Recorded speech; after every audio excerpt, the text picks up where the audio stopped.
How to change from kilometers to miles per hour in Life360 app. I'm going to guide you through the process on how to do it. Let's get started. First of all, on your phone, launch the Life360 app. After you are in the app, make sure that you are logged in with your account. Once you are logged in, you'll see this kind of interface. Now, in order to change the distance from kilometers to miles per hour, you need to go to this driving section over here. You will see your driving reports like this. As you can see here, the distance has been given in the kilometers per hour.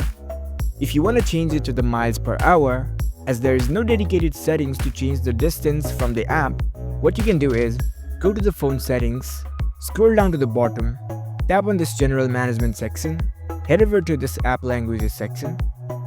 Now find the Life360 app from here and tap on it. You can change the settings of the app by changing its language. So from here you can select your preferred language and the distance metric system applied in that country will be applied to the app along with the languages. As you can see, right now the United Kingdom is selected. That's why it is showing up in kilometers. Now if you want to change it to the miles per hour, you can maybe switch it to English United States. Once you've done that, you can go ahead and restart the phone and you can relaunch the app again. Now we can go back to the driving section again and change if it's changed to the miles per hour. So that's it. That's how we can easily change the distance from kilometers to miles per hour in Life360 app. If you found this video helpful, don't forget to give this video a thumbs up and subscribe to our channel for more tech tips. Thank you for watching.